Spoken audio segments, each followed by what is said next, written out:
बलूचिस्तान में जाफर एक्सप्रेस पर दहशतगर्दों का हमला। 155 मुसाफिरों को दहशतगर्दों से बाजियाब करवा लिया गया। 27 दहशतगर्द जहन्नुम वासिल। सिक्योरिटी सराय का कहना है कि खुदकुश बमबारों ने 3 मुख्तलिफ मकामात पर औरतों और बच्चों को ढाल बनाया हुआ है। 37 जख्मी हस्पताल मुंतकिल। कोयटा के लिए ट्रेन ऑपरेशन आर्जी तौर पर बंद। कोयटा से पेशावर जाने वाली जाफर एक्सप्रेस 3 रोज के लिए मुअत्तल। कराची जाने वाली बोलान मेल भी मुअत्तल रहेगी। रावलपिंडी रेलवे स्टेशन पर हेल्प डेस्क कायम कर दिया गया। बोलान में जाफर एक्सप्रेस हमला। वफाकी वज़ीर दाखिला मोहसिन नकवी का वज़ीर आला बलूचिस्तान सरफराज बुगटी से मुसलसल राबता। मोहसिन नकवी का अफसोसनाक वाक़े पर इजहार अफसोस। बलूचिस्तान हुकूमत से मुकम्मल यकजहती का इजहार। हर मुमकिन मुआवनत की यकीन दहानी। दहशत गर्दी के खात्मे के लिए तमाम ज़रूरी और वसाइल बुरोकार लाने के अज़्म का इआदा किया गया।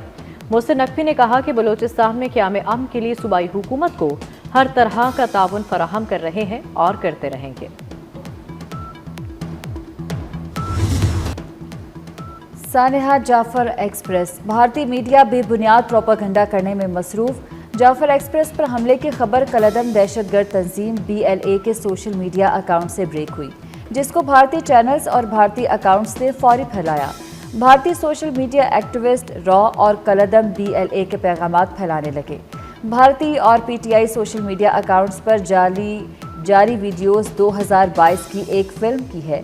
मखसूस सियासी जमात भारतीय मीडिया और सोशल मीडिया अकाउंट्स के जरिए रेस्क्यू ऑपरेशन में मसरूफ अफवाज पाकिस्तान के खिलाफ जहर उगला जा रहा है।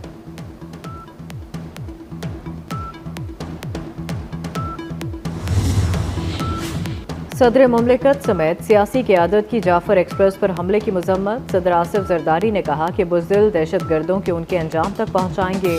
कोई मजहब मुआशरा घिनौनी कार्रवाइयों की इजाज़त नहीं देता। वज़ीर आज़म ने कहा कि सिक्योरिटी फोर्सेस ने बरवक्त और बहादुरी से कार्रवाई की। बुज़दिलाना हमला करने वाले दहशतगर्द किसी रियायत के मुस्तहक नहीं।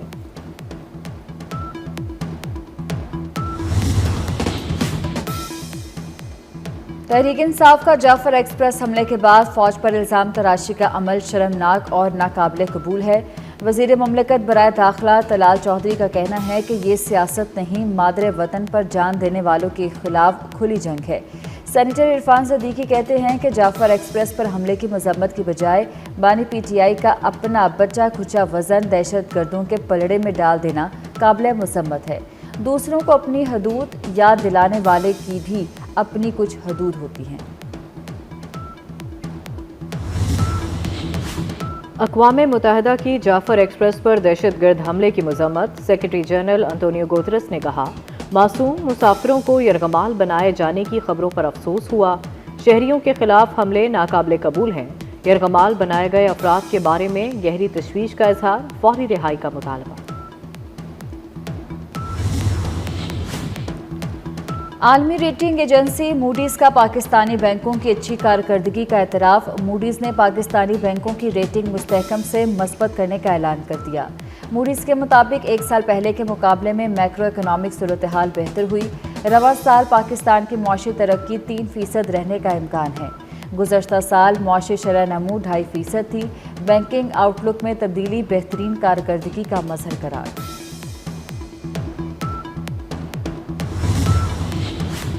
Panel of chair Abdul Qadir Patel की ज़ेर सदारत कौमी असम्बली का इजलास। अपोजिशन लीडर उमर अयूब का पॉइंट ऑफ ऑर्डर पर बात करने का मुतालबा। पैनल ऑफ चेयर ने अपोजिशन लीडर को माइक ना दिया। अपोजिशन लीडर उमर अयूब और दीगर PTI अरकान का एहतजाज। PTI अरकान का ऐवान से वॉकआउट। पीपल्स पार्टी समेत मुतादिद अरकान वक्फा सवालात में वज़रा की अदम मौजूदगी पर बरहम। अब्दुल कादिर पटेल ने सिंध में कम फासलों पर टोल प्लाजों की तफसीलात तलब कर ली।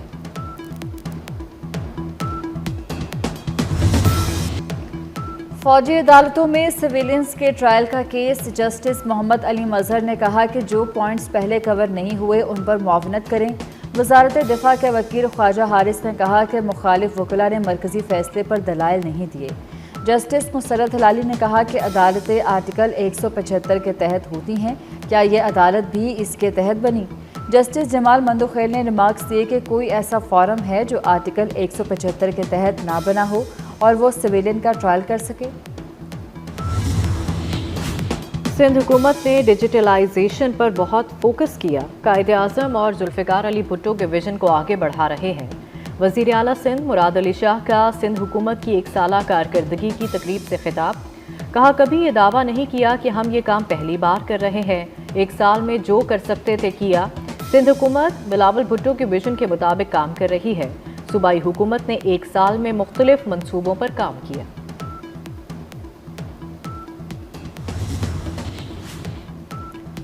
मुल्क भर में महंगाई का जिन बेकाबू, अशिया खुरनोश की कीमतें शहरियों की पहुंच से दूर। सब्जियों और फलों के महंगा होने के बाइस शहरियों की पहुंच से दूर हो गए। घी, दालों और अशिया ज़रूरियात। रमज़ानुल मुबारक में भी ज़ख़ीरा अंदोज़ों और नाजायज़ मुनाफाखोरों ने अवाम को ना छोड़ा। चीनी होल सेल में 11 रुपये किलो महंगी कर दी। होल सेलर्स ने चीनी 200 रुपये फ़ी किलो पहुँचने का खदशा जाहिर कर दिया। रिटेल में चीनी की कीमत 180 रुपये किलो से तजावुज़ कर गई। रिटेलर्स ने ज़ख़ीरा अंदोज़ी को चीनी की कीमत में इजाफे की वजह करार दे दिया। अवाम का हुकूमत से सूरत हाल का नोटिस लेने का मुतालबा।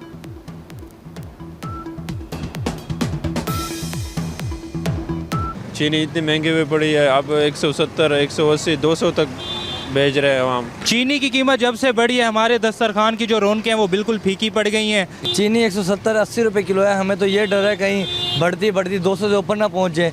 रोज़ा रखना मुश्किल हो गया हमारे लिए। तो फिर रमज़ान शरीफ में चीनी की जो है ना खपत ज़्यादा होती है, वो उस पर जो है ना उन्होंने फ्रूट और ये दोनों चीज़ें आसमानों में बातें कर रही हैं। पानी की ब्रांडेड बोतलें सोच समझ कर इस्तेमाल करें। वजारत साइंस और टेक्नोलॉजी ने गैर मियारी पानी की तफसीलात जमा करा दी। बोतलों में बंद पानी की 27 ब्रांड्स को गैर महफूज करार दिया गया। कराची, लाहौर, गुजरांवाला समेत मुख्तलिफ शहरों में मिनरल वाटर के नाम पर गैर मियारी पानी की फरोख्त जारी। सरकारी मुलाजमीन के लिए अच्छी खबर, तनख्वाह और पेंशन ईद से पहले मिलेगी। महकमा खजाना पंजाब ने सरकारी मुलाजमीन को तनख्वाहें और पेंशन 26 मार्च को देने का नोटिफिकेशन जारी कर दिया। कराची में सोहराब गोट इंडस प्लाजा के करीब घर में फायरिंग, खातून समेत 2 अफराद कत्ल। रेस्क्यू हुकाम के मुताबिक मकतूल मियाँ बीवी हैं। कराची में औरंगी टाउन बनारसी मार्केट के करीब मोटरसाइकिल की टक्कर से राहगीर खातून जाँ बहक। मुतवफ़िया की शनाख्त 50 साला शमा के नाम से की गई। मुल्क के बेशतर इलाकों में बादल बरस पड़े। कोयटा में बारिश के बाद सर्दी बढ़ गई। रावलपिंडी, इस्लामाबाद में बादलों की रिमझिम। पंजाब में सरगोधा और गिरदोनवाह में बारिश। खैबर पख्तूनख्वा में पेशावर और कोहाट में बादल बरसे। दीर और बुनेर में भी बारिश। आज़ाद कश्मीर में पहाड़ों पर बर्फबारी। वादी नीला में बर्फबारी से रास्ते बंद हो गए। वादी जहलम में भी पहाड़ों ने बर्फ की सफ़ेद चादर ओढ़ ली। बर्फबारी में फंसे मुसाफिरों को पाक फौज ने रेस्क्यू किया। रूस के साथ 30 रोज़ा जंगबंदी। यूक्रेन ने अमरीकी तजावीज़ मान ली। जंगबंदी का निफाज रूस पर भी लाजिम होगा। अमरीका यूक्रेन मुश्तरका बयान में कहा गया है कि फ़ौजी इमदाद, इंटेलिजेंस मालूमात की बहाली के वादे पर रूस के साथ जंगबंदी पर रजामंदी जाहिर की गई है। यूक्रेन अमरीका कीमती मादनी ज़खायर से मुतालिक मुआहदा भी जल्द होगा।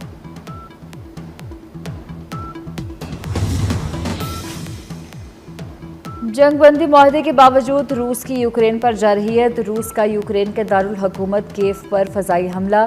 300 से ज़ायद ड्रोन्स बरसा दिए। 3 शहरी हलाक, मुतअद्दिद ज़ख्मी। इससे कबल रूस से यूक्रेन के 51 ड्रोन्स को मार गिराया था।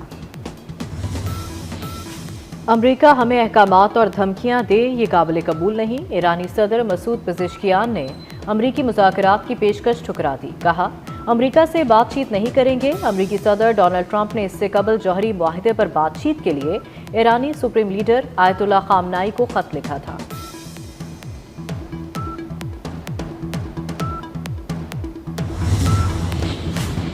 आईसीसी ने वनडे प्लेयर्स रैंकिंग जारी कर दी। वनडे बैटर्स में इंडिया के शुभमन गिल का पहला नंबर। पाकिस्तान के बाबर आजम की दूसरी पोजीशन बरकरार। इंडिया के रोहित शर्मा 2 दर्जे तरक्की के बाद तीसरे नंबर पर आ गए।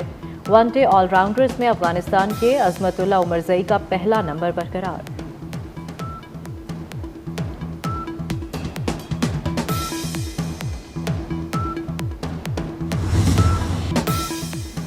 उर्दू की शायरा अदा जाफरी की 10वीं बरसी। अदा जाफरी को बाबा उर्दू अवार्ड समेत कई अवार्ड से नवाजा गया। शायर इनकलाब हबीब जालिब को बिछड़े 32 बरस बीत गए। हबीब जालिब इनकलाब की आस में जेलें काटते रहे और पुलिस तशद्दुद बर्दाश्त करते रहे। हबीब जालिब के शायरी मजमूओं में बरगे आवारा, सरे मक्तल और अहद सितम भी शामिल हैं। और गुलकार आतिफ असलम की सालगिरह 41 बरस के हो गए। दोस्तों और मदाहों की जानिब से मुबारकबाद के पैगाम।